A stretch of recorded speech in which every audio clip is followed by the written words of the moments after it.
What is going on, interwebs? I am back. Got my wisdom teeth removed, all four, last Tuesday, as most of you, if not all of you, know. And I just took time off to recuperate, to heal. Lucky enough, not to jinx myself even now, but lucky enough that I felt no pain for teeth removed, and people are actually bewildered that I didn't feel any pain even after the anesthesia wore off when I got home. No pain. Have not had to take any of the pain medication that they prescribed me at all, which I am thankful for. But no pain, but I did want to heal. I did get stitches in my mouth, so I wanted that to heal and my jaw to loosen up before I started talking, opening my mouth as wide as I normally could. But that was then, this is now. I am back, and I did play Destiny 2, the beta, this past weekend, as you can see. It was open to everyone for the past weekend, so even if you didn't pre-order, you could have played it if you so choosed. I did it just to get some footage of it. I'm personally not going to buy Destiny 2, which brings me to the topic of this video. Is it worth it? Now, everything I am about to say is purely opinion-based, okay? Everyone is entitled to their opinions, even you guys. Especially us as a whole, since we are the consumer, we are giving them our money, our hard-earned money, in order to play this game. Now, again, I say, all this is opinion-based. There are some die-hard Destiny fans out there that will say, oh, it's totally worth it. What the fuck are you talking about? Buy this game. It's so awesome. But I'm gonna approach it as a reasonable, kind of mid-ground standpoint to offer my personal feelings and then some more economical reasoning behind it. Destiny 2, yes, it is a sequel, but when it comes down to it, my personal opinion, again, my own personal opinion is that no, it is not worth it. Now, everyone is entitled to their own opinion, and you can all make your own decisions as consumers. But, from my own personal standpoint, I don't see, and to Bungie's credit, this is an old build. They even said that when people were in an uproar and just blasted them on Reddit and forums and every other kind of fucking media out there. Bungie outright replied, this is an old build. It's not even the one we use in the game currently. It's just out there for you to sample, which a lot of people, even myself included, would guess that this is a stress test for things like PvP and matchmaking in general, a la Strikes. But,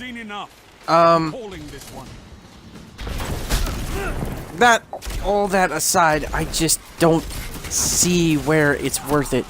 Now, full disclosure, I played Destiny 1. I played it. I even got the Ghost Edition, regrettably, because there's not much to it. But, point is, I played it. I played the expansions, the first two. I played Taken King. I did not do Rise of Iron, because everyone I played with had stopped playing it at that point, and I didn't see the point in it. And again, full disclosure, when it came to the raids, I didn't play Destiny raids, which are basically the big point to the game. You can't progress unless you do the raids. Well, I'll take that back. You can't get the quote-unquote top gear without doing the raids. And for someone from my standpoint, take into account this is before LFG, looking for group, was ever a thing on Xbox. You had to go to third-party sources on the internet to find groups. Go to the Reddit or whatever. But the raids are like the hugest part of Destiny, and it was just something I could never do because I could never find people to do it with. And you could say that's my fault for not trying to go to the third-party sites like Reddit and finding a group. Good point. But in my own personal experience, and I know this happened with a lot of people, and a lot of people were kind of pissed off and confused as to why everything had matchmaking, including strikes and PvP and all other kinds of stuff except the raids. Why were the raids excluded from matchmaking? So when it came to me and my own personal experience, I only ever did 2 raids in my entire tenure on Destiny. Both of them Vault of Glass when it was new. And I failed one. We only made it, I think we made it like halfway, and we failed at the cleansing part where you have to face the giant fucking sentinel thing, and you had like the cleansing and your party could wipe. It was like midpoint. It was like the boss before Atheon, I think. And then the one time I actually did complete it.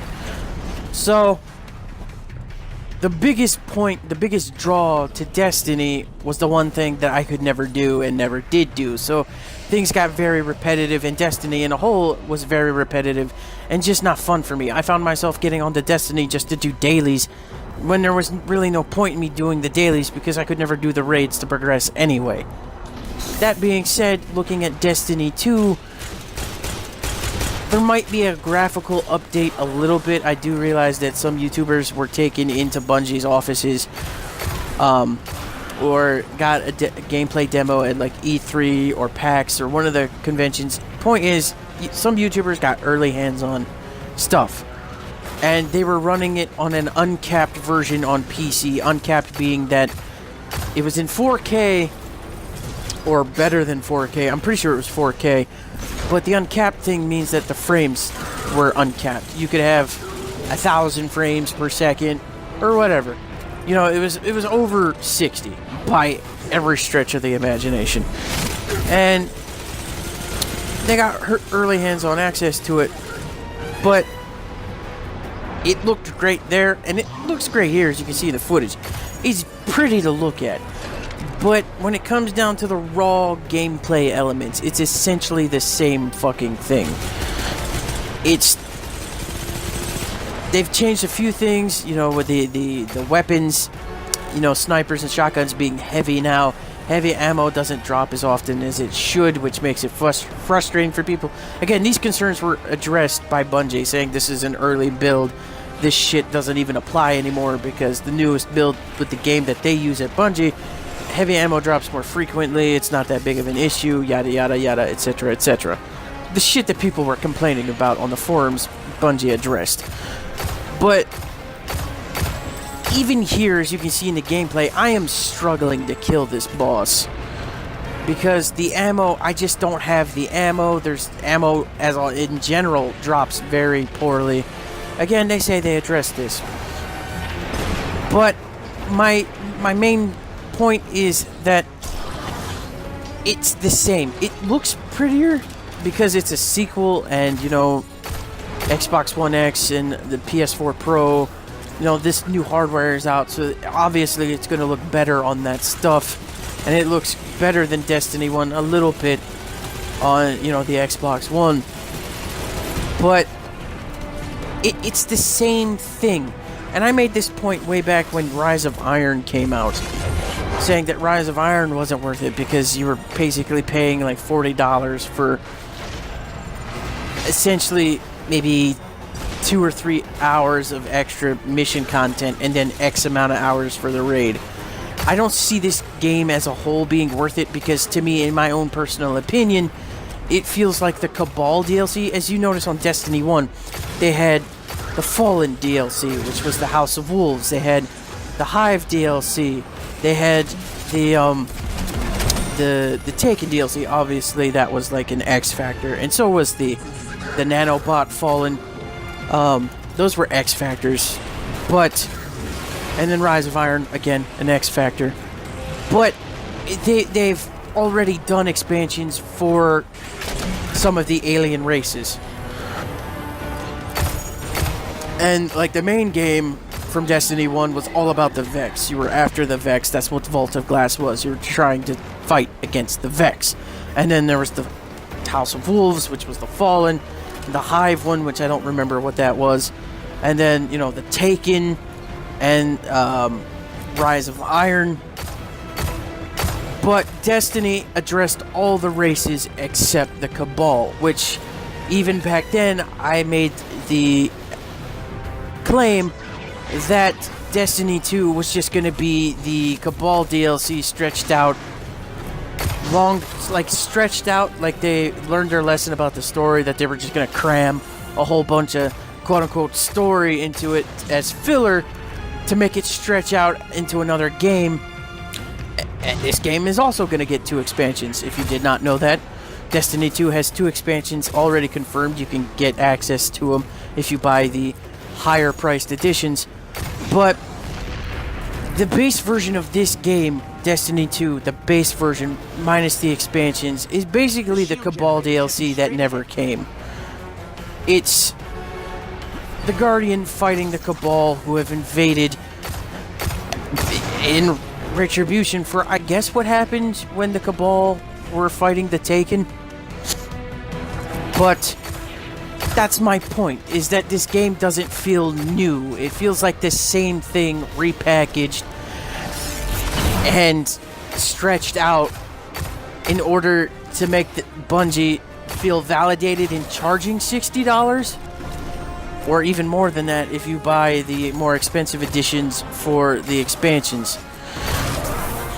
But my main point is that it just doesn't feel new. It feels like the same old thing, just repackaged, and they expect you to pay $60 or more for something that should have probably been in Destiny, the first one. So that's why I don't feel like it's worth it. But again, I say everyone's entitled to their own opinions. Maybe someone else says, well, you know, they couldn't package all that into the first Destiny, so they had to bring it into Destiny 2. But in my own personal opinion, and we all... a lot of people probably know that Activision is really, really into money. And Activision is, you know, the publisher behind Destiny. And Destiny 2, for that matter. So, you know, take that into account. But... again, that's my own personal opinion from having played the beta and seeing what it is, and kind of sort of feeling I was right about it just being the Cabal DLC that should have been in the first Destiny. I really don't think Destiny 2 is worth your money, but again, my own personal opinion. Everyone's entitled to their own opinion. You might agree, you might disagree, but that's my own. That's my opinion. But until next time, interwebs, I'll see you in the next one. Later.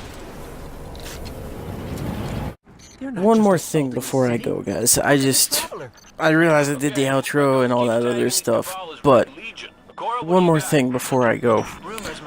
I realize my argument that it feels like the same old thing, just repackaged, and they expect you to pay $60 for the game, and that it just feels like the same old thing repackaged and all of that other stuff. Could it be applied to almost every single game that ever comes out, ever? I mean, what's Fallout, but it's the same damn thing, just graphically updated and takes place in a different place. Or what's Call of Duty, but the same goddamn thing every year, except it's got little teeny innovations that make it slightly different than the last one that came out last year. Same thing could be applied to Battlefield, or fucking Elder Scrolls, the fucking the main campaign, not the main game series, not ESO Online. ESO Online, that's the same damn thing. But you get what I mean. That could be applied to every single game that comes out ever. The difference between them and this is that they feel new.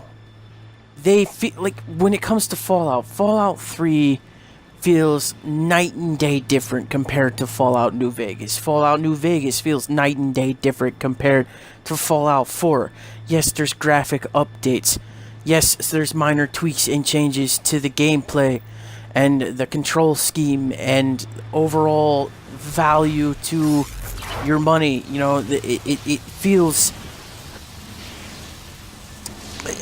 like the same thing but tweaked slightly. But the difference is that it brings new experiences. It brings that sense of wonder and awe, which, I mean, some people might get from Destiny 2. Like I said, everyone's entitled to their opinion. Some people might see this gameplay footage or play the beta themselves and be like, holy shit, this is fucking amazing. I can't wait to play this game. More power to you. But my point is, Fallout feels like it's new. It feels like it's something different compared to the last Fallout. Call of Duty, that's a wash, because it comes out every single fucking year, made by a different studio every single year, because they trade off. But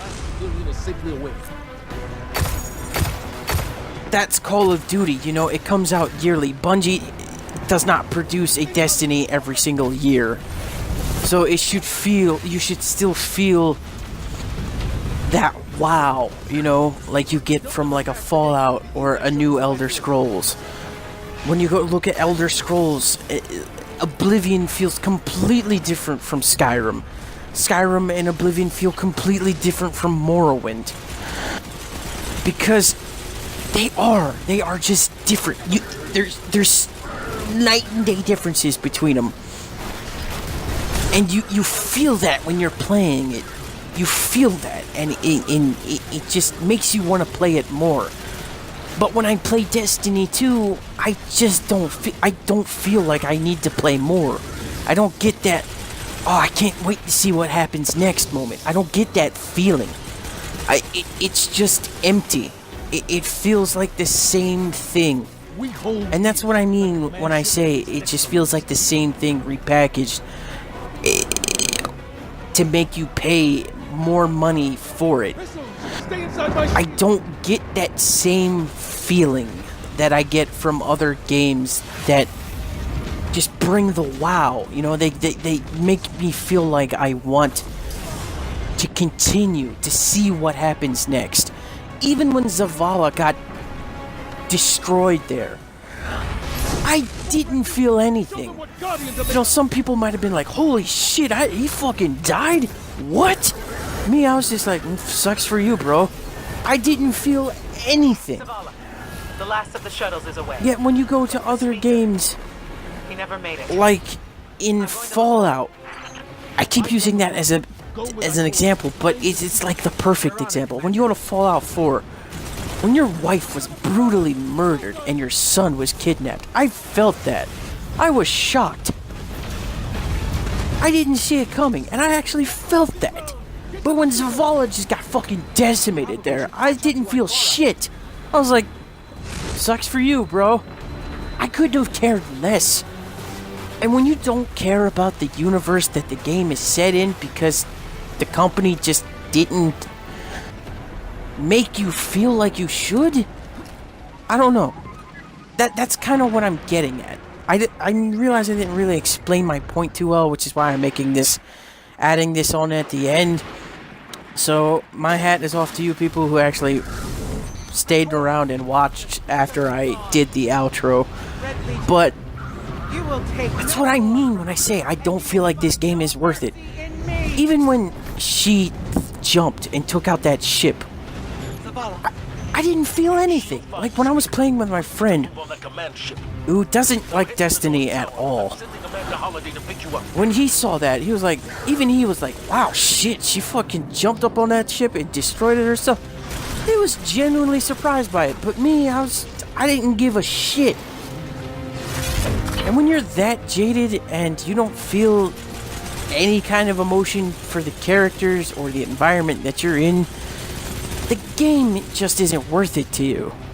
And which is why I keep saying everyone is entitled to their own opinion. You know, some people are gonna love Destiny, some people are gonna hate Destiny. But and actually right here in the recording, I actually was being messaged by somebody, so I had to stop and answer. But